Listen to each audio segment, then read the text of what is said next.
अपने ही YouTube channel math king maker concept पे focus. आज हम पढ़ने वाले हैं क्लास 10th का चैप्टर 14 दैट इज स्टैटिस्टिक्स। तो मैं आपको एक सलाह देना चाहता हूं कि इस चैप्टर को पढ़ने से पहले जो हमने क्लास 9th के अंदर स्टैटिस्टिक्स का चैप्टर पढ़ा है उस चैप्टर को एक बार रिवाइज कर लें, और उस चैप्टर का जो लिंक है मैं आपको डिस्क्रिप्शन में दे दूँगा, क्योंकि ये चैप्टर तभी आपको अच्छे से समझ आएगा जब आपने क्लास 9th का जो स्टैटिस्टिक्स का चैप्टर अच्छे से पढ़ा होगा। ठीक है, क्योंकि उसको हम यहाँ रिकलेक्ट नहीं करने वाले हैं, उसका लिंक डिस्क्रिप्शन बॉक्स में रहेगा। क्या चीज़ पढ़ेंगे इसमें? Mean of group data. हमने मीन, मोड और मीडियन जो पढ़े हैं क्लास 9th के अंदर, वो अनग्रुप डाटा का मीन, मोड, मीडियन हमने पढ़ा है।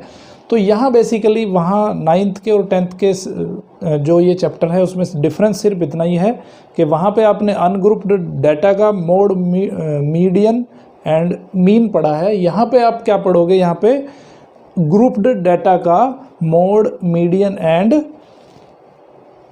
मीन पढ़ने वाले हो। ठीक है, तो सबसे पहले मीन के बारे में बात करेंगे, उसके बाद फिर मोड के बारे में बात करेंगे, सबसे लास्ट में बात करेंगे हम मीडियन के बारे में। और एक यहाँ पे नई जो टर्म आएगी वो आएगी क्यूमुलेटिव फ्रीक्वेंसी। अभी तक आपने फ्रीक्वेंसी सुना था, क्यूमुलेटिव फ्रीक्वेंसी नहीं सुना था। ठीक है, तो और हम यहाँ पे कुछ ग्राफ भी पढ़ने वाले हैं। तो क्यूमुलेटिव फ्रीक्वेंसी कर्व कहते हैं या ओजीव कहते हैं उसको। ठीक है, तो ये सारी चीज़ें यहाँ पे हम डिस्कस करने वाले हैं। चैप्टर को अच्छे से समझने के लिए मेरे साथ बने रहिए लेक्चर के लास्ट तक।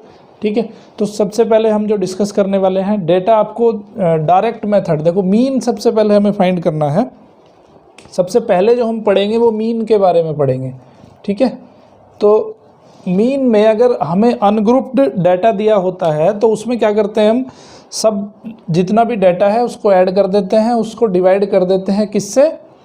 Number of frequency. जितनी आपकी टोटल नंबर ऑफ कैलकुलेशन होती है उस टोटल नंबर से उसको हम डिवाइड कर देते हैं। इस तरह का फॉर्मूला आपने पढ़ा हुआ है कि 9th क्लास के अंदर कि summation F I x I upon summation F I, इस तरह का कुछ फॉर्मूला आप पढ़ चुके हो क्लास 9th के अंदर। तो यहाँ पे डिफरेंस क्या है? देखो यहाँ पे क्लास इंटरवल दे दिया आपको। क्लास इंटरवल मतलब कि भाई 10 से लेके 25। ऐसे स्टूडेंट जिनके मार्क्स 10 से लेके 25 आए हैं, ऐसे स्टूडेंट कितने हैं? 2 स्टूडेंट्स हैं हमारे पास। और जिनके मार्क्स 25 से लेके 40 आए हैं वो 3 हैं। 40 से 55 मार्क्स जिसके आए हैं वो स्टूडेंट 7 है। 55 से 70 के बीच वाले स्टूडेंट 6 हैं। 70 टू 85 वाले 6 हैं और 85 से 100 वाले हमारे पास 6 हैं। तो सबसे पहले हमें यहाँ पे लिखना है क्लास मार्क। जो थर्ड जो हमारी रो कॉलम जो बनेगी वो बनेगी क्लास मार्क की, उसको हम डिनोट करेंगे एक्स आई से। तो क्लास मार्क कैसे फाइंड करते हैं उसका मैं तरीका बताता हूँ आपको। क्लास मार्क फाइंड करने का तरीका है कि आपकी lower class plus upper class, तो 10 + 25/2, तो ये हो गया 35/2, तो ये लिखेंगे हम 17.5। तो 10 से 25 वाली जो क्लास है उसका क्लास मार्क कितना आ गया? 17.5। ठीक है, इसी तरह से हम 25 और 45 की क्लास मार्क निकालेंगे तो ये हो जाएगा 65 डिवाइडेड बाई 2, तो ये हो जाएगा 37.5। और एक ये हो जाएगा आपका 37.5। और 40 एंड 55 का जो क्लास मार्क होगा वो कितना होगा? ये हो जाएगा आपका 95 कितना हो जाएगा? 47.5। ठीक है, और 50 से 70 वाला कितना हो जाएगा? 55 से 70 ये हो जाएगा 125, तो ये हो जाएगा आपका 62.5। ठीक है, ये कितना हुआ था? सॉरी, ये गलत लिख दिया मैंने, 37 नहीं होगा, ये 65 हो गया ना। ये 65 का हो जाएगा 32.5। देखो वैसे इसमें 15 का भी प्लस करोगे तो भी आ जाएगा, क्योंकि यहाँ पे जो क्लास इंटरवल है, जो क्लास का विड्थ है वो कितना है? 15 है। तो एवरी 15 ऐड कर दो। 17 + 5, 17.5 में 15 ऐड किया 32.5 हुआ। 32.5 में 15 ऐड किया 47.5 हुआ। 47.5 में 15 ऐड किया तो 62.5 हुआ। जो इसकी क्लास विड्थ है उसको ऐड कर दोगे तो भी आंसर आपका आ जाएगा। 62.5 में जब हम 15 और ऐड करेंगे तो ये हो जाएगा 77.5 और इसमें जब 15 ऐड करेंगे तो ये हो जाएगा 92.5। ठीक है, तो इस तरह से हमने फाइंड कर लिया क्लास मार्क। अब हम क्या करेंगे, तीसरी टर्म में हमें फाइंड करना है FI और XI। देखो ठीक है, तो यहाँ पे सिर्फ जो फॉर्मूले में हमें XI रखना है, XI में सिर्फ क्या डिफरेंस है, XI को यहाँ कहते हैं क्लास मार्क। ग्रुप डाटा में XI जो हो जाएगा आपका वो हो जाएगा क्लास मार्क। ठीक है, क्लास मार्क कैसे फाइंड करेंगे, lower class plus upper class, उसको 2 से डिवाइड कर देंगे।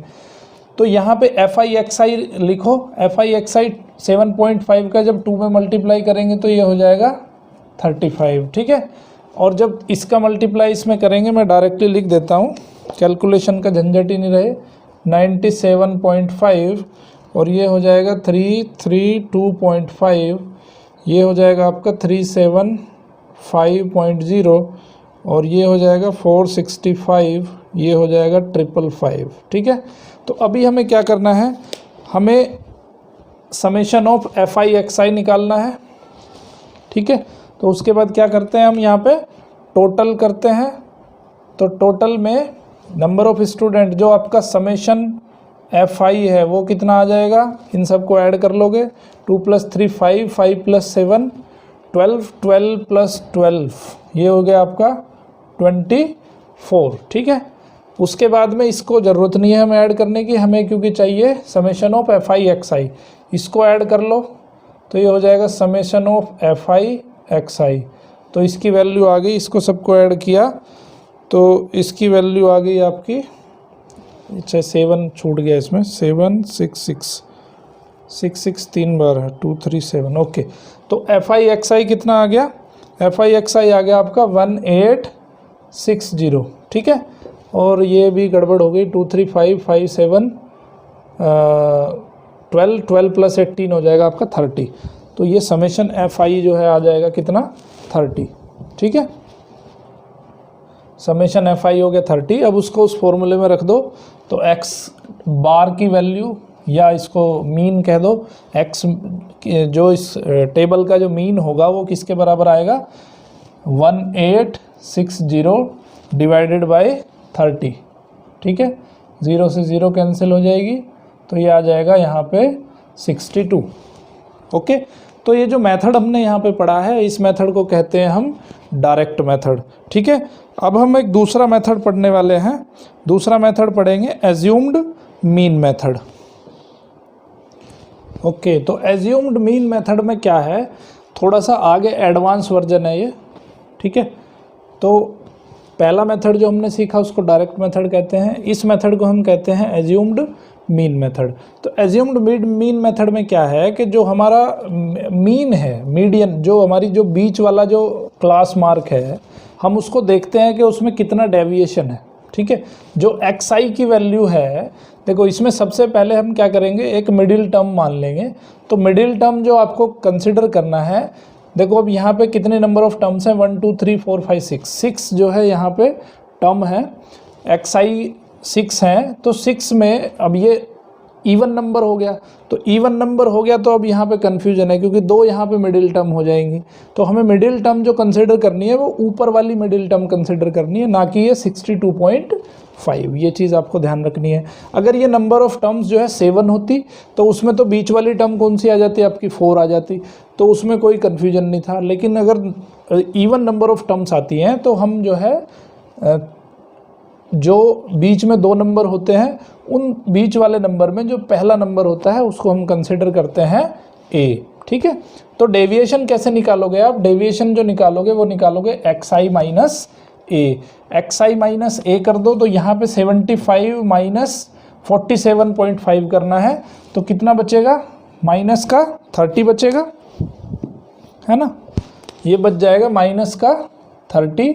इसमें कितना बचेगा, ये बचेगा माइनस का 15, इसमें बचेगा 0 और इसमें बचेगा 15, इसमें बचेगा इसमें बचेगा 30 और इसमें बचेगा 45। ठीक है, अब हमें क्या करना है, अब हमें करना है FI/DI।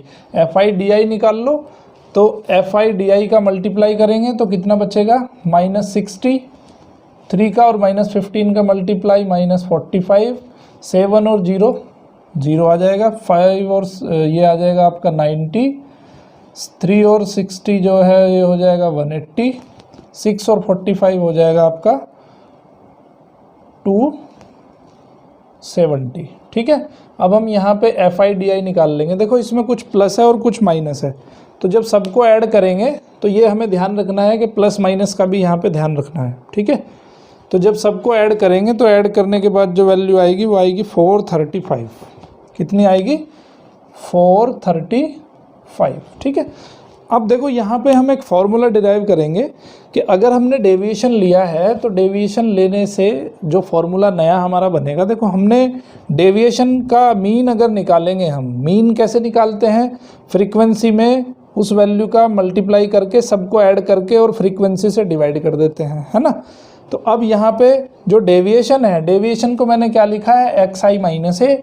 तो डेविएशन की जगह पे मैंने क्या लिख दिया? XI माइनस ए लिख दिया। अब अगर इस ब्रैकेट को ओपन करते हैं तो ये क्या बनेगा?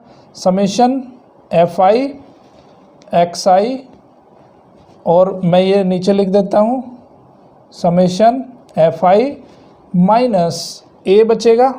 अब देखो ए तो कांस्टेंट वैल्यू है तो ए को हम बाहर ले लेंगे, ए हो जाएगा, फिर बचेगा समेशन ऑफ FI और ये बचेगा समेशन ऑफ FI। ठीक है, ओके। तो अब देखो यहाँ से मैं क्या लिख सकता हूँ? D mean is equal to f, इसकी वैल्यू क्या होती है? इसको क्या पढ़ते हैं हम? ये होता है x का मीन। ठीक है, ये मीन है आपका, और माइनस हो जाएगा a, ये दोनों एक दूसरे से कैंसिल हो जाएंगे तो बचेगा a। तो यहाँ से जो अगर हम x की वैल्यू फाइंड करें, हमारा मेन कंसर्न क्या है? x की वैल्यू फाइंड करना, तो ये हो जाएगा a प्लस डी मीन। ठीक है, तो हमें क्या करना है कि जो हमने x का मीन निकालना है, तो x का मीन कैसे निकालेंगे? a कितना है? 47.5 है, 47.5 प्लस d का मीन। अब देखो d का मीन कैसे निकलेगा? d का जो मीन है वो निकलेगा summation of FI/DI upon summation of FI। ठीक है, d का मीन जो है आपका इस तरह से निकल आएगा। तो यहाँ पे वैल्यू पुट कर दो, तो इसकी वैल्यू पुट करेंगे तो ये हो जाएगा 435 अपॉन समेशन ऑफ FI कितना है? 30 है। तो इसकी वैल्यू जब निकालोगे आप तो वैल्यू आ जाएगी आपकी 14.5, वैल्यू आ गई 14.5। ठीक है, तो अब क्या करना है हमें? यहाँ में क्या d की वैल्यू रख दो, तो d की वैल्यू है 14.5, तो जब इसको ऐड करेंगे तो आंसर आ जाएगा हमारा 62। ठीक है, 62 आंसर आ गया। जो हमने डायरेक्ट मेथड यूज़ किया था उससे भी आंसर 62 आया है, और इस मेथड से भी आंसर हमारा 62 आया है। ठीक है, ओके। अभी हम फर्दर क्या इसमें कुछ और कर सकते हैं? बिल्कुल कर सकते हैं, वो हम पढ़ते हैं अभी कि फर्दर इसमें हम क्या कर सकते हैं। अभी देखिए इसको थोड़ा और रिफाइन हम कर लेते हैं। देखो यहाँ पे दिक्कत क्या हो रही थी कि ये 30, 15 और 0, 50 ये जो है बहुत लंबी, हमें बहुत ज़्यादा कैलकुलेशन करनी पड़ रही थी। ठीक है, कैलकुलेशन देखो जैसे 30 का मल्टीप्लाई करना पड़ा था हमें FI के पास, 3 का मल्टीप्लाई 15 में करना पड़ा, 15 का मल्टीप्लाई 6 में करना पड़ा, 30 का मल्टीप्लाई 6 में करना पड़ा, 45 का मल्टीप्लाई 6 में करना पड़ा।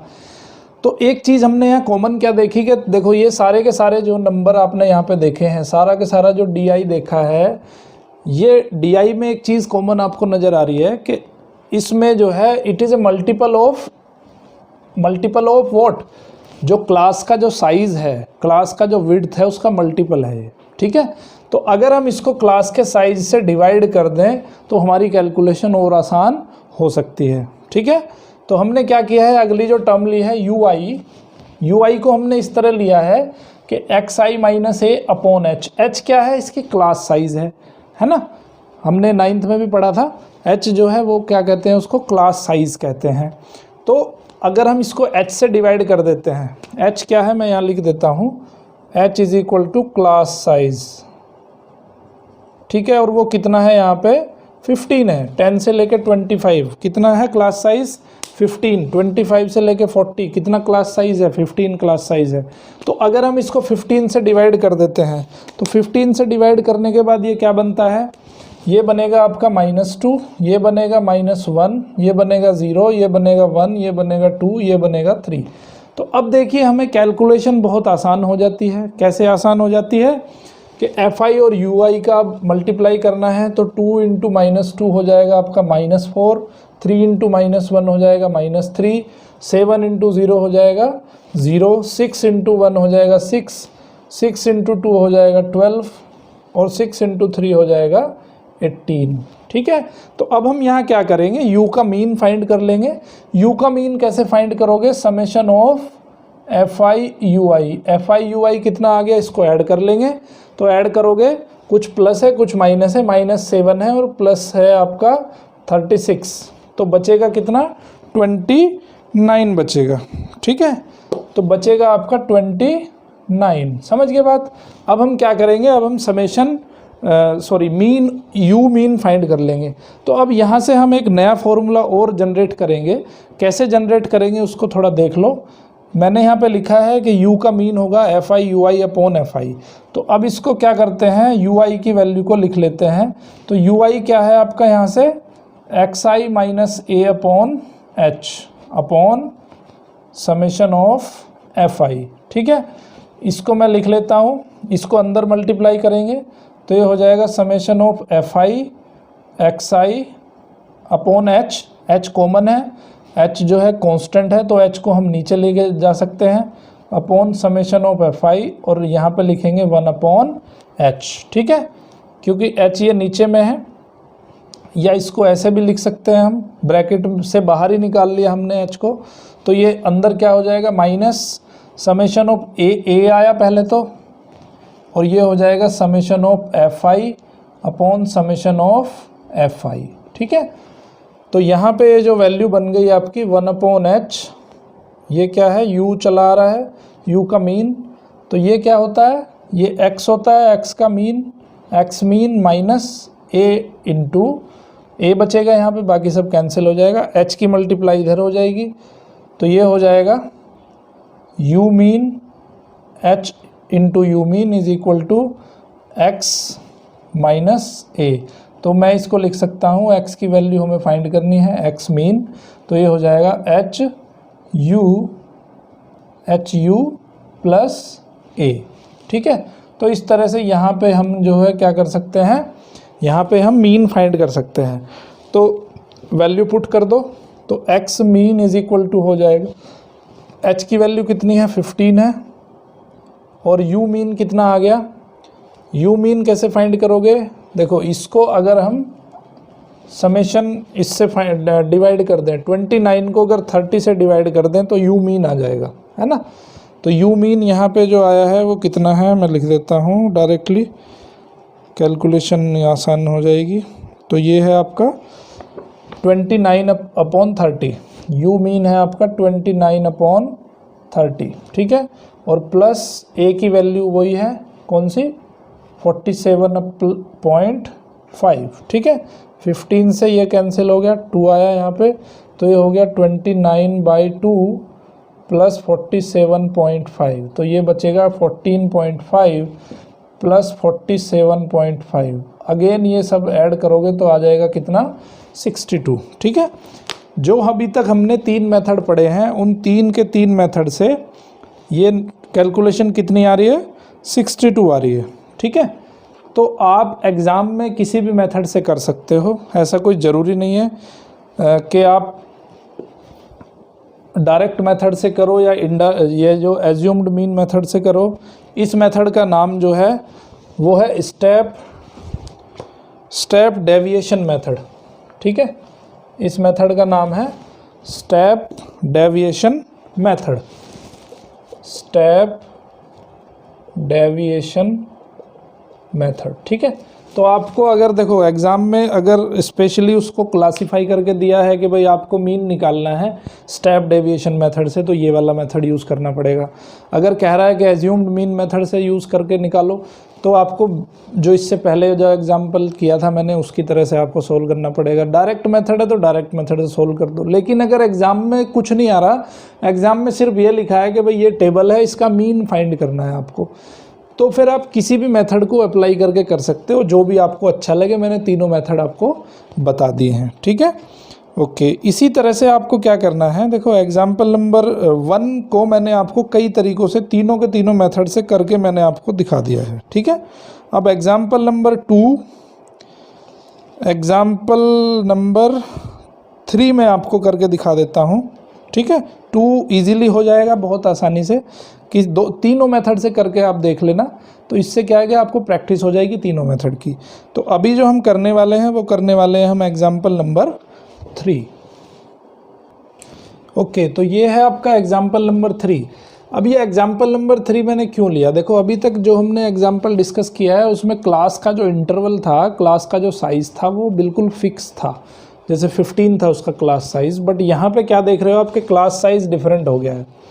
जैसे 20 से 60 क्लास साइज़ कितना है 40, 60 to 100 क्लास साइज़ कितना है 40, लेकिन 100 to 150 क्लास साइज़ कितना हो गया 50, 150 से 250 क्लास साइज़ कितना हो गया 100, और 250 से 350 क्लास साइज़ कितना हो गया 100। ये क्या है कि नंबर ऑफ विकेट्स टेकन, 20 से लेके 60 विकेट जो लिए हैं वो कितने बॉलर ने लिए हैं, 7 बॉलर। ये इंडिया के बॉलर्स का एक डेटा तैयार किया गया है कि भाई 20 से 60 विकेट लेने वाले बॉलर कितने हैं, 7 हैं।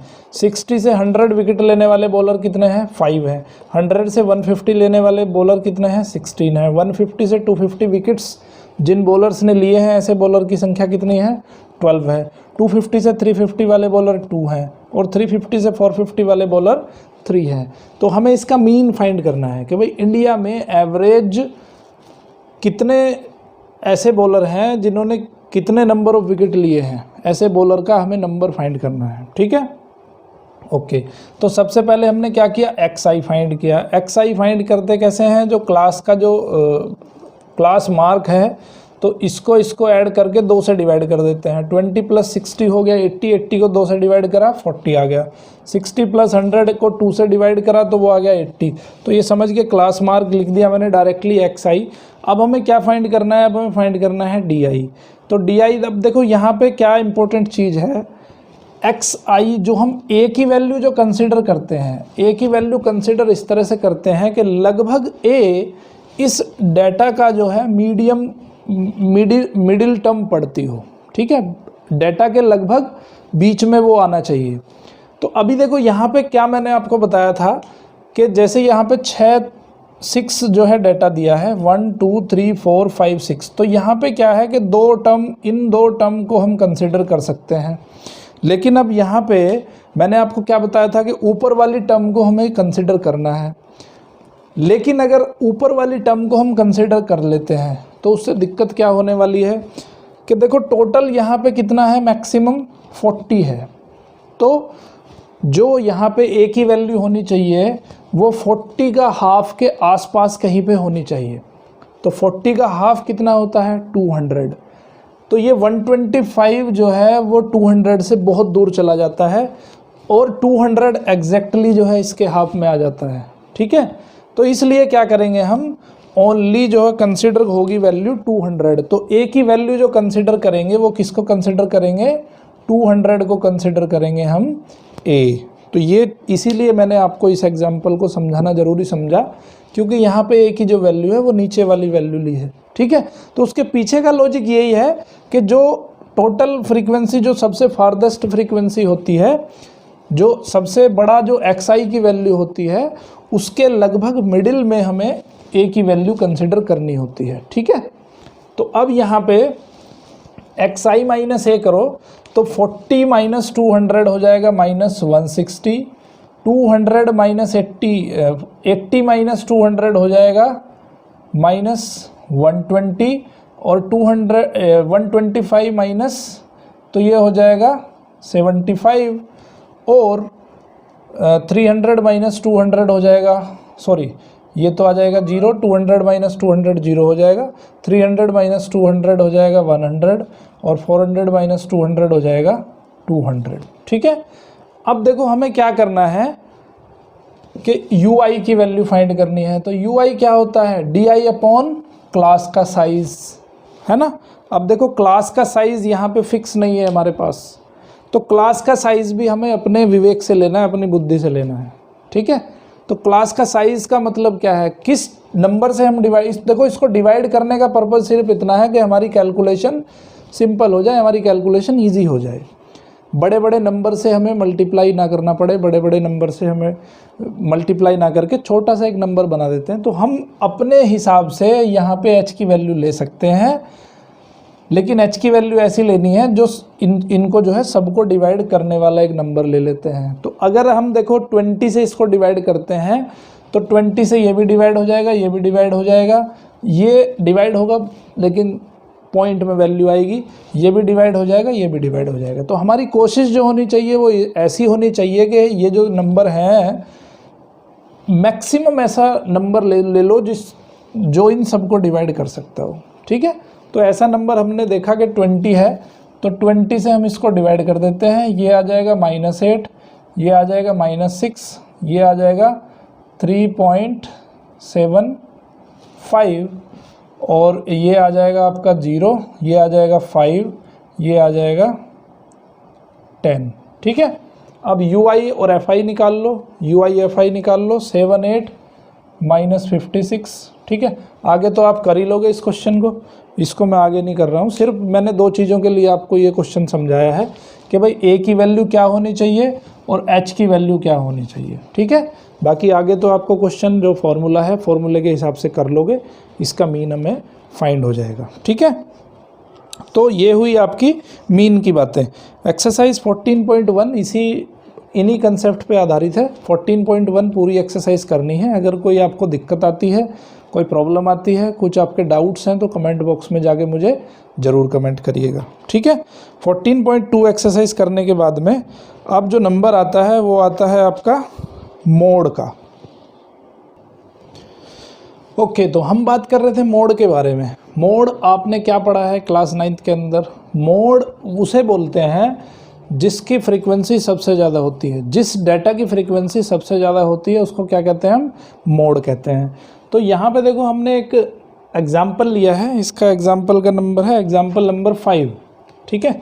तो एग्जाम्पल नंबर 5 क्या कहता है कि हमने एक डाटा लिया है। डाटा कैसा लिया है कि फैमिली साइज़ का डाटा लिया है जिसमें 1 से लेकर 3 मेंबर हैं। ऐसी नंबर ऑफ़ फैमिली है हमारे पास 7। ऐसी फैमिली जिसका साइज़ 3 से 5 है, ऐसी फैमिली कितनी है? 8 है। 5 से 7 वाली फैमिली 2 है, 7 से 9 वाली फैमिली 2 है, 9 से 11 वाली फैमिली 1 है, ठीक है। अब देखिए एक डाउट लोगों के मन में आ रहा होगा कि अगर जिस फैमिली में 3 मेंबर हैं तो वो फैमिली, वो जो नंबर ऑफ़ फैमिली है वो किधर काउंट होगी, क्योंकि 3 तो इसमें भी लिखा है, 3 इसमें भी लिखा है। तो हमेशा ध्यान रखो, मैंने 9th क्लास के लेक्चर में भी समझाया आपको, जो ये 3 नंबर वाली फैमिली इसमें काउंट नहीं होगी, इसमें काउंट होगी, ठीक है। जहाँ से क्लास शुरू हो रही है वो नंबर काउंट होता है, जहाँ पे क्लास एंड होती है वो नंबर काउंट नहीं होता है, ठीक है। तो मोड का जो डायरेक्ट फॉर्मूला है वो ये है। फॉर्मूला आपकी बुक के बियॉन्ड द स्कोप है, हायर क्लासेस में आप इसको पढ़ोगे फॉर्मूले को, कैसे ये डिड्यूस हुआ है, तो वो चीज़ मैं आपको यहाँ पे नहीं बताने वाला हूँ। फॉर्मूला क्या है कि mode is equal to L plus F1 minus F0 upon 2F1 minus F0 minus F2 into H, जहाँ पे L क्या है? L है lower limit of modal class. अब ये मॉडल क्लास कौन सी है? मॉडल क्लास का मतलब है कि कौन सी क्लास की फ्रीक्वेंसी सबसे ज़्यादा है। तो इस क्लास की फ्रीक्वेंसी यहाँ पे सबसे ज़्यादा है, ठीक है। तो इसको कहेंगे हम मॉडल क्लास। इसको क्या कहेंगे हम? मॉडल क्लास कहेंगे, ठीक है। तो ये हो जाएगी आपकी मॉडल क्लास। तो L क्या है उसमें? Lower limit of modal class. तो यहाँ पे L की जो वैल्यू आ जाएगी वो कितनी है? Lower limit of modal class कितनी है? 3 है। उसके बाद size of the class interval, class interval का साइज कितना है? साइज है आपका 2, ठीक है। साइज कितना है आपका? 2 है, ओके।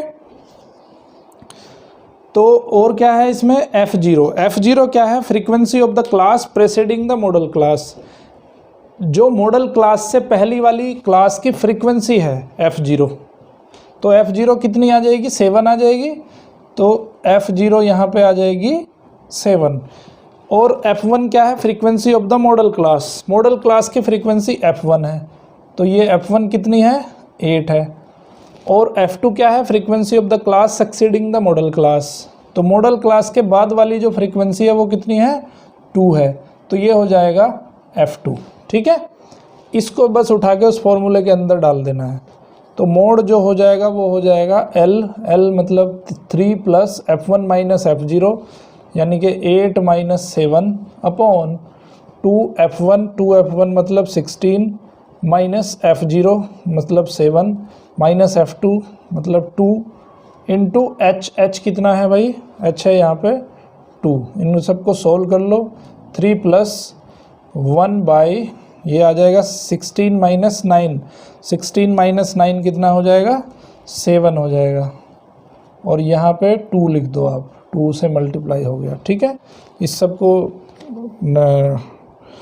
करेंगे जब हम कैलकुलेट तो आंसर आ जाएगा 3.286। ठीक है, तो इसमें ज़्यादा कुछ करने वाली चीज़ है ही नहीं, आपको सिर्फ चेक करना है यहाँ से कि मॉडल क्लास कौन सी है। ठीक है, मॉडल क्लास के बेस पे ये पूरा का पूरा एग्जाम्पल हो जाएगा, पूरा का पूरा क्वेश्चन हो जाएगा। ओके, एग्जाम्पल नंबर 6 है, वो 6 एग्जाम्पल मैं आपके लिए छोड़ रहा हूँ क्योंकि इसमें कुछ ऐसा करने समझाने जैसा कुछ है ही नहीं। ठीक है, तो एक्सरसाइज नंबर 14.2 पूरी की पूरी इसी फॉर्मूले पे बेस्ड है, सिंपल फार्मूला। सबसे बड़ा काम इसमें सिर्फ मॉडल क्लास को पहचानने का है, उसके बाद सारा काम आपको फॉर्मूले से करना है। ठीक है, तो एक्सरसाइज 14.2 हो जाएगी।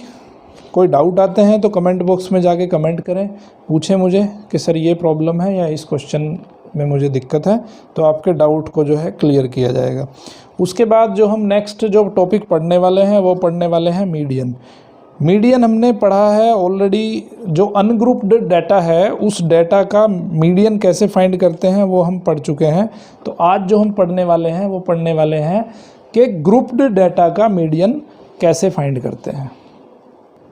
ओके, तो अभी मीडियन के बारे में पढ़ते हैं। देखो ये क्या है, एक टेबल दिया गया है। टेबल कैसा दिया गया है, देखो ये मैंने अभी लिखा है। क्वेश्चन जो दिया होगा आपको इस तरह से दिया होगा कि मार्क्स हैं जो 0 से 10 ऑब्टेन्ड मार्क्स हैं वो कितने स्टूडेंट के हैं, 5 स्टूडेंट के मार्क्स हैं। 10 से 20 जो मार्क्स ऑब्टेन्ड हैं वो 3 स्टूडेंट के हैं। और 20 से 30 स्टूडेंट के 20 से 30 मार्क्स जो हैं वो 4 स्टूडेंट्स के हैं। तो ये मार्क्स ऑब्टेन्ड हैं और ये नंबर ऑफ़ स्टूडेंट, ये टेबल आपको दी गई है। तो इस टेबल को हम किस तरह से अरेंज कर सकते हैं वो मैं आपको बता देता हूँ। देखो इस टेबल को हम अरेंज इस तरह से भी कर सकते हैं कि लेस देन 10 मार्क्स जितने स्टूडेंट के हैं वो लेस देन 10 में कौन से आएंगे, ये 5 आ जाएगा। ठीक है, अब अगर लेस देन 20 की बात करते हैं, लेस देन 20 की बात करते हैं तो 20 में लेस देन 20 में ये वाले भी आएंगे और ये वाले भी आएंगे, है ना, क्योंकि ये 0 से 10 जो मार्क्स हैं वो भी तो लेस देन 20 हैं। तो लेस देन 20 में क्या हो जाएगा, 5 प्लस 3 हो जाएगा। सिमिलरली लेस देन 30 में क्या हो जाएगा, 5 प्लस 3 प्लस 4, तो ये 8 आ गया, 8 प्लस 5, 8 प्लस 4 हो जाएगा। ठीक है, मतलब 12। तो कहने का मतलब क्या है कि इन सब को हम क्या कर सकते हैं, ऐड कर करके लिख सकते हैं। लेस देन की बात हो रही है तो ये हो जाएगा 8 में फिर 4 ऐड करेंगे 12 हो जाएगा, 12 में 3 ऐड करेंगे 15 हो जाएगा, 15 में 3 ऐड करेंगे 18 हो जाएगा, 18 में 4 ऐड करेंगे 22 हो जाएगा, 22 में 7 ऐड करेंगे 29 हो जाएगा, 29 में 9 ऐड करेंगे तो 38 हो जाएगा, 38 में 7 ऐड करेंगे 45 हो जाएगा, 45 में 8 ऐड करेंगे तो ये हो जाएगा 53। ठीक है, अब ये जो मार्क्स ऑब्टेन्ड या लेस देन वाली जो टेबल हमने बनाई है इसको हम बोल देते हैं क्यूमुलेटिव फ्रीक्वेंसी। इसको क्या कहते हैं हम, क्यूमुलेटिव फ्रीक्वेंसी भी कह देते हैं। समझ गए बात, तो इसको कहेंगे क्यूमुलेटिव फ्रीक्वेंसी। तो आप ये देख के हैरान हो जाओगे कि समेशन FI जो होता है वो भी आपका क्यूमुलेटिव फ्रीक्वेंसी के जो लास्ट रीडिंग आई हमारी उसके बराबर होता है। तो इसको ऐड करके देखोगे तो कितना आएगा, 53 आएगा। ठीक है, तो इस टेबल को कहते हैं हम cumulative frequency distribution table. Okay, अब हम इसको देखो, अभी हमने लेस देन वाली टेबल बनाई है क्यूमुलेटिव फ्रीक्वेंसी की, अब हम ग्रेटर देन वाली टेबल भी बना सकते हैं। कैसे बनाते हैं, मोर देन और इक्वल टू 0। ऐसे स्टूडेंट जिनके मार्क्स मोर देन और इक्वल टू 0 आए हों, तो सारे ही स्टूडेंट के मार्क्स तो मोर देन 0 या इक्वल टू 0, मोर देन 0 ही हैं सारे स्टूडेंट्स के मार्क्स। तो ऐसे स्टूडेंट कितने हो जाएंगे,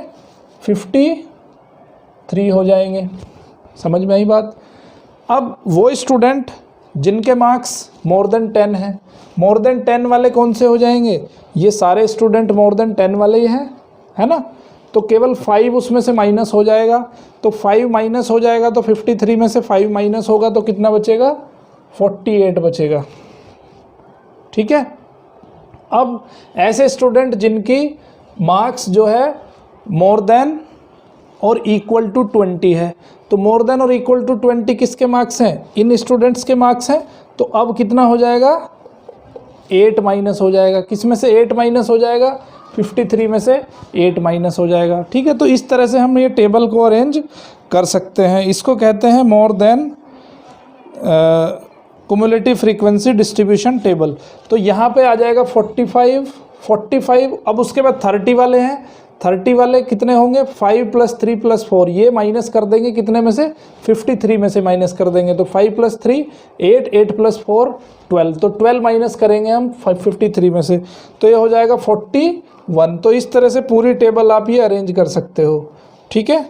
तो इनको बोलते हैं cumulative frequency distribution table. Cumulative frequency distribution table. एक मोर देन वाली बताई मैंने और एक आपको मैंने लेस देन वाली बताई, लेकिन जो हम प्रैक्टिकली यूज़ करेंगे वो प्रैक्टिकली हम इस वाली टेबल को यूज़ करेंगे जो लेस देन 10 वाली टेबल है। ठीक है।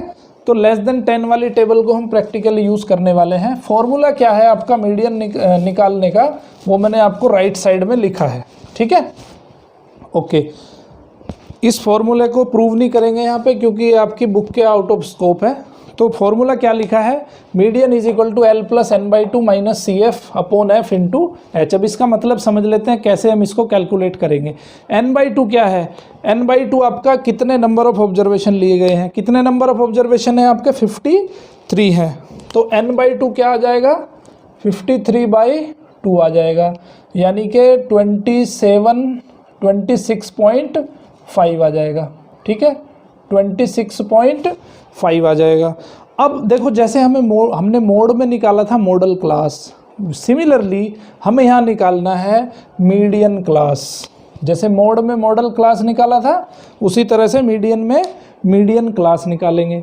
अभी हम चेक करेंगे कि 26.5 एग्जैक्टली कहाँ पे पड़ेगा, किस में पड़ेगा? Cumulative frequency distribution, cumulative frequency में देखेंगे कि 26.5 एग्जैक्टली कहाँ से पड़ेगा। तो टेबल जो हमारी होगी, जो मीडियन क्लास होगी, ये जो n/2 की वैल्यू है, जो मीडियन क्लास, हम उस क्लास को लेंगे जिस क्लास में ये वैल्यू आती हो, इससे बड़ी वैल्यू होनी चाहिए। ठीक है। 26.5 कहाँ पड़ेगा? 26.5 इसके अंदर पड़ेगा। ठीक है। अप टू 29, देखो 22 से लेके 29 तक की क्लास ये है, ये वाली। ठीक है। तो 20 जो हमें जो क्लास चेक करनी है वो इससे जस्ट ऊपर वाली क्लास देखनी है। ठीक है। इससे नीचे वाली क्लास नहीं देखनी है। तो 22 को नहीं देखना है, बल्कि हमें 26.5 से जो ऊपर वाली क्लास है उसको देखना है। ठीक है। तो वो हो जाएगी आपकी मीडियन क्लास। तो मीडियन क्लास यहाँ पे क्या आ गई? 60 to 70, ये वाली आ गई आपकी मीडियन क्लास। ठीक है। समझ में आई बात। अब lower limit of median class हो जाएगी 60 यहाँ पे। तो यहाँ पे L की वैल्यू आ जाएगी 60। n नंबर ऑफ ऑब्जर्वेशन है आपके 53, तो ये आ जाएगा 53। CF है cumulative frequency of class preceding to median class. इससे पहले वाली क्लास की क्यूमुलेटिव फ्रीक्वेंसी कितनी है? 22 है। उसके बाद फ्रीक्वेंसी ऑफ मीडियन क्लास की फ्रीक्वेंसी कितनी है? 7। तो F की वैल्यू यहाँ पे आ जाएगी 7। H कितना है? क्लास साइज कितना है? 10। तो ये सब वैल्यूज़ को आप इस फॉर्मूले में पुट करोगे तो यहाँ से आप निकाल सकते हो मीडियन। ठीक है। तो यहाँ से आ जाएगी आपकी median. Okay, good. Example number 7 भी देखो, कैलकुलेशन मैं नहीं करूँगा, कैलकुलेशन अपने आप कर लेना। एग्जाम्पल 7 भी आपको इसी तरह से करना है। 7 भी हो जाएगा, सिंपल यही फॉर्मूला लगाना है। फिर उसी तरह से एग्जाम्पल नंबर 8 भी हो जाएगा। ओके, एग्जाम्पल नंबर 8 को मैं समझा देता हूँ। ठीक है। ओके, तो एग्जाम्पल नंबर 8 आपका कुछ इस तरह दिया गया है। इसमें देखो यहाँ पे क्लास इंटरवल दिया है, फ्रीक्वेंसी दिया है और कुमुलेटिव फ्रीक्वेंसी मैंने यहाँ पे फाइंड कर ली है, ठीक है। तो अब यहाँ पे आपको क्या करना है, x और y की वैल्यू यहाँ पे कैलकुलेट करनी है। तो सबसे पहले हमें क्या करना पड़ेगा, सबसे पहले हमें फ्रीक्वेंसी जो आपका मीडियन क्लास है, मीडियन क्लास फाइंड करना पड़ेगा। तो इसने जो दिया है वो दिया है कि n की वैल्यू 100 है, तो n/2 हो जाएगा आपका कितना, 50 हो जाएगा। तो आपको ये चेक करना है कि भाई दूसरी चीज़ इसने एक और दी है कि n/2 आपका कितना आ गया, 50 आ गया। अब आपको ये चेक करना है कि 50 आपका कहाँ पे पड़ेगा। दूसरा मीडियन भी दिया है इसने, मीडियन जो दिया है वो दिया है 525। अब हमें ये चेक करना है कि 525 किस क्लास के अंदर पड़ेगा। तो 525 कहाँ पे पड़ेगा, यहाँ पे पड़ेगा 525। तो क्लास तो आपकी पता चल गई, क्लास तो ये वाली होने वाली है क्योंकि मीडियन इसी के अंदर पड़ रहा है। तो यहाँ पे जो लोअर क्लास जो है वो कितनी है, 500 आ गई। जो फॉर्मूला मैंने आपको लिखा था उस फॉर्मूले के हिसाब से L की वैल्यू कितनी आ गई, 500 आ गई, ठीक है, ओके। अब इसके सामने वाली जो होती है इसको क्या कहते हैं हम, कुमुलेटिव फ्रीक्वेंसी। तो ये हो गई आपकी, ये सब वैल्यूज़ जो है उस फॉर्मूले में पुट करेंगे। फॉर्मूला लिख देता हूँ मैं एक बार। तो median is equal to, formula लिख लेते हैं तो समझ में आसानी से आ जाएगा। Median is equal to L plus n/2 minus CF upon F into H, ठीक है। ये था हमारा फॉर्मूला, ठीक है। तो अब यहाँ पे L की वैल्यू तो हमें पता चल गई, L की वैल्यू है हमारी 500, n/2 की वैल्यू भी हमें पता है। CF कितना है, CF है कुमुलेटिव फ्रीक्वेंसी। तो कुमुलेटिव फ्रीक्वेंसी कितनी है, ये आ जाएगी आपकी कुमुलेटिव फ्रीक्वेंसी 56 प्लस x, ठीक है। सॉरी, कुमुलेटिव फ्रीक्वेंसी जो लेते हैं हम प्रेसीडिंग वाली लेते हैं, तो ये हो जाएगी आपकी CF, ये हो जाएगी CF, ठीक है। तो CF क्या आ गई यहाँ पे, CF आ गई 36 प्लस x आ गई। और F की वैल्यू क्या है, F है जो है आपकी मीडियन क्लास की फ्रीक्वेंसी। मीडियन क्लास की फ्रीक्वेंसी कितनी आ गई, 20 आ गई, ठीक है। तो अब इसको फॉर्मूले में रख देंगे। मीडियन की वैल्यू उसने दे रखी है 525, तो 525 इज इक्वल टू L की वैल्यू रख दो। L की वैल्यू कितनी है, 500 प्लस n/2 कितना आ जाएगा, 50 आ जाएगा, माइनस CF कितना आ जाएगा, 36 प्लस x। तो जब इसको माइनस करेंगे तो ये हो जाएगा -36 माइनस x अपॉन F की वैल्यू कितनी है, 20 है। और H की वैल्यू कितनी है, H की वैल्यू क्लास साइज है इसका 100, तो ये 100 हो जाएगा, ठीक है। 20 से 100 को काट दो तो ये हो जाएगा 5। इसको कैलकुलेट करेंगे हम, 525 में से 500 आ जाएंगे तो ये बचेगा 25 इज इक्वल टू 50 माइनस 36 बचेगा 14, तो 14 माइनस x, और इस 5 को हम इधर लेके आ जाते हैं, 5 बचेगा, तो ये हो जाएगा 5 is equal to 14 minus x। तो x की वैल्यू कितनी हो जाएगी, यहाँ पे 9 आ जाएगी। x की वैल्यू आ गई आपकी 9। अब देखो क्या करना है हमें, जो ये 76 प्लस x प्लस y, ये जो कुमुलेटिव फ्रीक्वेंसी है, सबसे लास्ट वाली टर्म है, ये किसके बराबर होगी, जितनी उसने नंबर ऑफ ऑब्जर्वेशन दिए हैं। तो 100 इक्वल टू हो जाएगा 76 प्लस x प्लस y, तो x प्लस y आ जाएगा आपका 24, ठीक है। 76 इधर आ जाएगा। अब x की वैल्यू इसमें रख दो, तो ये हो जाएगा 9 plus y is equal to 24, तो y की वैल्यू यहाँ से आ गई 15। तो इस तरह से यहाँ पे हमें वैल्यूज़ कैलकुलेट करनी है, ठीक है। तो आई होप कि ये आपको समझ आया होगा। उसके बाद में जो एक मोड, मीडियन और मीन में जो एक रिलेशन होता है, वो रिलेशन भी मैं आपको यहाँ पे बता देता हूँ। जनरली क्या रिलेशन होता है मोड, मीडियन और मीन के बीच में। तो रिलेशन होता है कि जो 3 मीडियन अगर आप ले लोगे तो वो बराबर होती है 1 मोड प्लस 2 मीन के बराबर होती है। तो इन तीनों के बीच में ये रिलेशन होता है, ठीक है। अभी हम जो पढ़ने वाले हैं वो पढ़ने वाले हैं आपका एक्सरसाइज नंबर 14.3। बिल्कुल ये जो कंसेप्ट मैंने बताया आपको, इसी कंसेप्ट से पूरी की पूरी एक्सरसाइज हो जाएगी मीडियन की। तो इसको कर लेना। कोई डाउट आते हैं तो कमेंट बॉक्स में ज़रूर कमेंट करिए, अपने डाउट पूछ सकते हो, ठीक है। अभी हम पढ़ेंगे graphical representation of cumulative frequency distribution. आखिर ग्राफिकली कैसे हम इसको रिप्रेजेंट करते हैं, तो वो चीज़ हम यहाँ पे अभी पढ़ने वाले हैं। पढ़ेंगे हम graphical representation of cumulative frequency distribution. अब ये मैंने एक पिछले वाला ही एक एग्जांपल है वो लिया है मैंने। यहाँ पे मार्क्स ऑब्टेन्ड है less than 10, less than 20, less than 30, less than 40, less than 50, less than 60, less than 70, less than 80, less than 90, less than 100। ये आपका ग्रुप्ड फ्रीक्वेंसी डिस्ट्रीब्यूशन टेबल में भी दिया हो सकता है, बट हमें क्या है इसको इस तरह से कन्वर्ट करना है। ये कन्वर्ट कैसे करते हैं उसको मैंने आपको पहले ही बता दिया है। क्युमुलेटिव फ्रीक्वेंसी के टर्म में हमने उसको ऐसे लिख लिया है, ठीक है। तो पहले इस वाले पोर्शन को देखते हैं। ये मैंने लिखा है मार्क्स मोर देन और इक्वल टू वाला भी लिखा है मैंने टेबल, तो इस पे भी समझाऊंगा। तो अब ये जो दो कॉलम पे खाली अभी फोकस करना है, इन दो कॉलम को हमें ग्राफिकली रिप्रेजेंट करना है। तो ग्राफिकली कैसे उसको रिप्रेजेंट करेंगे उसका तरीका मैं आपको सिखाऊंगा। तो ये वाली कौन सी है, ये लेस देन वाली आपकी फ्रीक्वेंसी डिस्ट्रीब्यूशन टेबल है, less than cumulative frequency distribution table है ये वाली। तो उसके बेस पे हम क्या करते हैं कि लेस देन ओजीव एक बनाते हैं। लेस देन ओजीव, इसको क्या कहते हैं, लेस देन ओजीव, OGIVE, तो इसको कहते हैं less than ogive. Less than ogive जो less than frequency distribution table से जो बनता है उसको लेस देन ओजीव कहते हैं। तो इसमें करना क्या है, हमें क्युमुलेटिव फ्रीक्वेंसी को बनाते हैं हम वाई एक्सिस पे, और लिमिट जो है हमारी लोअर लिमिट उसको बनाते हैं हम नीचे वाले एक्सिस पे, हॉरिजॉन्टल एक्सिस पे। तो हमें करना क्या है, यहाँ पे जो क्युमुलेटिव फ्रीक्वेंसी है हमारी उसको लिमिट से ये वाला पॉइंट हमें ढूंढना है। जैसे लेस देन 10 लिखा है, यहाँ पे क्युमुलेटिव फ्रीक्वेंसी 5 है, तो हमें 10-5 एक पॉइंट ढूंढना है। 10-5 जैसे जो ट्रिग्नोमेट्रिक जो हमारा कोऑर्डिनेट ज्योमेट्री में पॉइंट होता है, तो 10-5 हो गया, दूसरा हो गया 28, तीसरा हो गया 30, 12, ठीक है, चौथा हो गया यहाँ पे 40, 15, पांचवा हो गया 50, 18। समझ गए बात। तो इस तरह से यहाँ पे हमें पॉइंट ढूंढने हैं। सॉरी, तो ये 10-5 कहाँ मिलेगा, तो 10 ये हो गया, 5 कहीं यहाँ पे होगा, तो ये वाला जो पॉइंट हो जाएगा ये क्या हो जाएगा, 10-5 पॉइंट हो जाएगा।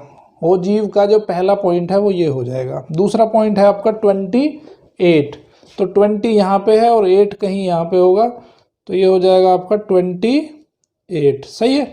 तीसरा पॉइंट है 30-12, 30-12 कहाँ होगा, 30-12 कहीं यहीं पे होगा, तो ये हो जाएगा आपका 30-12 पॉइंट, ठीक है।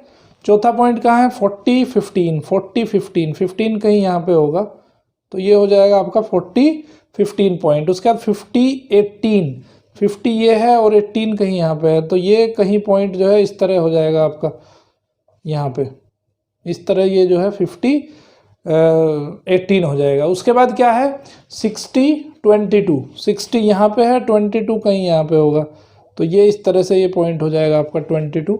उसके बाद है 70-29, 70 ये हो गया, 29 कहीं यहाँ इससे थोड़ा सा ऊपर होगा, तो 29 कहीं यहाँ पे हो जाएगा, ठीक है।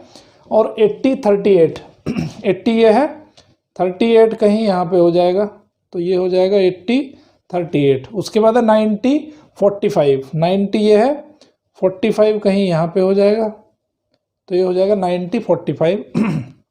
उसके बाद है 100-53, 100 यहाँ पे है, 53 यहाँ पे है, तो इस तरह का एक जो है यहाँ पे एक, अगर इन सब पॉइंट को मिला देंगे तो एक ग्राफ बनेगा, ठीक है। इन पॉइंट्स को मिला दिया हमने, मिलाने से क्या है एक ग्राफ बन गया। तो इस ग्राफ को जो कहते हैं वो कहते हैं लेस देन ओजीव। क्या कहते हैं, लेस देन ओजीव कहते हैं, ठीक है। तो अगर हमें लेस देन ओजीव लिखना हो तो उसमें क्या करते हैं, हम लोअर लिमिट को लिखते हैं, लोअर लिमिट को लिखेंगे यहाँ पे 10-20 ये इस तरह से लिखेंगे। अगर हमें मोर देन ओजीव लिखना है, मोर देन ओजीव अगर हमें बनाना है तो कैसे बनाएंगे, उसमें क्या करेंगे, देखो इसको, इससे कंफ्यूज नहीं होना है, मैं एक ही ग्राफ में आपको दोनों चीज़ें बना के दिखाऊंगा। मोर देन ओजीव में कैसे बनाना है, मोर देन ओजीव में हमें ध्यान ये रखना है, देखो इसमें मोर देन और इक्वल टू 0 कितना है, 53 है, ओके। मोर देन और इक्वल टू 0 में आपका कितना है, 53 है। तो ये जो ग्राफ शुरू होगा वो कितना होगा, ये ग्राफ जो हमें बनाना है मोर देन और इक्वल टू 0 से बनाना है, तो यहाँ पे लिखेंगे हम अपर लिमिट, ठीक है। समझ में आई बात, यहाँ पे लिखेंगे हम अपर लिमिट। तो अपर लिमिट आपकी जो है देखो ये लोअर लिमिट तो 90 तक ही जाएगी, जो हमने लेस देन ओजीव बनाया है इसमें लोअर लिमिट 90 तक जाएगी, लेकिन अगर मोर देन ओजीव बना रहे हैं तो इसमें लिमिट जाएगी आपकी अपर लिमिट। अपर लिमिट कितनी है? मैक्सिमम 100 है, ठीक है। तो जब इसमें ये वाले पॉइंट हमें ड्रॉ करने हैं 053, तो 53 कहाँ पे होगा? 53 यहाँ पे होगा, है ना। तो एक पॉइंट ये हो गया आपका 053, फिर है 1048, 1048, 48, 48, 48, अब हो गया आपका यहाँ पे, ठीक है। ये तो ये हो गया 1048, फिर है 20, 45, 20, 45, 45, 45, 45 हो गया यहाँ पे। उसके बाद 30, 41, 30, 41, 41, 41 यहाँ पे हो गया, ठीक है। उसके बाद 40, 38, 40, 38 तो यहाँ पे हो जाएगा, ओके। 50, 35, 50, 35, देखो जब ग्राफ पेपर आप इस्तेमाल करोगे तो ग्राफ पेपर पे ये बहुत अच्छे से बनेगा। 60, 31, 60, 31 यहाँ पे थोड़ा सा गलत होने की भी गुंजाइश है, क्योंकि ग्राफ पेपर पे अच्छे से बन पाएगा। 60, 31, 70, 24, 70, 24, 70, 24 कहीं यहाँ पे होगा, ओके। उसके बाद है 80, 15, 80, 15, 80, 15 यहाँ पे आ जाएगा, 15 यहाँ पे आ जाएगा। उसके बाद है 98, 98 यहाँ पे आ जाएगा, ठीक है। तो इस तरह से जो ये वाला जो ग्राफ बनेगा आपका, ये ग्राफ कैसा बनेगा? इस ग्राफ को क्या, सॉरी इसमें जो है इस पॉइंट से भी मिलाना है इसको, ठीक है। तो ये वाला जो ये इसको बिल्कुल स्ट्रेट लाइन में रखना है, ये जो है आपका बिल्कुल स्ट्रेट लाइन में बनेगा, ओके। क्योंकि जब स्केल से आप इन पॉइंट्स को मिलाओगे तो ये वाला ग्राफ बनेगा। तो इसको क्या कहेंगे? इसको कहेंगे हम मोर देन ओजीव। ये जो ग्राफ है इसको कहेंगे मोर देन ओजीव, और ये जो ग्राफ हमारा बनाया था हमने सबसे पहले, इसको कहेंगे हम लेस देन ओजीव। अब यहाँ से मीडियन कैसे निकालते हैं? मीडियन निकालने का तरीका क्या है? देखो जहाँ पे ये एक दूसरे को टच करते हैं, पॉइंट एक दूसरे को कट करते हैं, इस पॉइंट की वैल्यू निकाल लो, ठीक है। इस पॉइंट की वैल्यू निकाल लो, और ये जो दोनों एक दूसरे को कट करते हैं, ये पॉइंट की वैल्यू आ जाएगी आपकी, ठीक है। तो ये है आपकी 26.5, ठीक है। तो इस तरह से हमें जो है क्वेश्चंस को करना है। तो ये जो जिस क्लास के अंदर ये पढ़ रहा है, 60 to 70 क्लास के अंदर पढ़ रहा है ये, तो 60 to 70 हो जाएगी इसकी मीडियन क्लास। इस क्लास को क्या कहेंगे हम? मीडियन क्लास कहेंगे। और ये जहाँ पे इस एक्सिस पे जहाँ पे कट कर रहा हो, ठीक है, ये पॉइंट, तो ये हो जाएगा आपका n/2। समझ में आई बात? तो ये यहाँ से जब इसको ग्राफ पे आप ट्रेस करोगे इस कर्व को, तो ये n/2 आएगा आपका 26.5, ठीक है। क्योंकि n/2 कितना आना चाहिए? 53 का आधा, 26.5। तो जब इस पॉइंट को आप ट्रेस करोगे ना, तो क्लास तो पड़ेगी 60 से 70 के बीच में, और ये जो फ्रीक्वेंसी कुमुलेटिव फ्रीक्वेंसी आएगी आपकी, वो आएगी 26.5, ठीक है। फिर आप क्या कर सकते हो? वो जो फॉर्मूला है उस फॉर्मूले के हिसाब से ये क्वेश्चंस में मीडियन आप फाइंड कर सकते हो, ठीक है। ओके, तो इस तरह से जो है ये देखो, इसमें खाली आपको जो है कुमुलेटिव फ्रीक्वेंसी ड्रॉ करने को आता है, graphical representation of cumulative frequency distribution. तो कुमुलेटिव फ्रीक्वेंसी डिस्ट्रीब्यूशन आपको टेबल दी होगी उसने, उस टेबल से आपको क्या करना है? लेस देन ओजीव और मोर देन ओजीव आपको बनाना होगा। ये एग्जाम में आ सकता है, ठीक है। तो आई होप कि ये आपको समझ आ गया होगा। यहाँ से हम फ्रीक्वेंसी नहीं, यहाँ से हम मीडियन की वैल्यू नहीं निकाल सकते हैं, बट हम ये बता सकते हैं कि भाई मीडियन की क्लास कौन सी होगी। इस पॉइंट को एक्स एक्सिस पे पॉइंट जहाँ लाई करेगा वो मीडियन की क्लास हो जाएगी, और वाई एक्सिस पे जहाँ ये लाई करेगा वो इसकी जो है n/2 की वैल्यू हो जाएगी, ठीक है। तो इस तरह से चैप्टर यहाँ पे कंक्लूड होता है। कोई अगर आपको डाउट होते हैं तो आप कमेंट बॉक्स में ज़रूर कमेंट करें। कुछ स्पेशल कोई अगर पर्टिकुलर टॉपिक पे आपको वीडियो बनवाना है, पर्टिकुलर टॉपिक के बारे में अगर जानना है, तो मुझे कमेंट बॉक्स में ज़रूर लिखिएगा। उस पर्टिकुलर टॉपिक पे भी आपकी वीडियो बनाई जाएगी। ये लेक्चर अगर आपको अच्छा लगा तो इसको लाइक करिए, शेयर करिए, और अभी तक अगर चैनल को सब्सक्राइब नहीं किया मैथ किंग मेकर को, तो सब्सक्राइब करिए। Thank you very much. देखते रहिए मैथ किंग मेकर।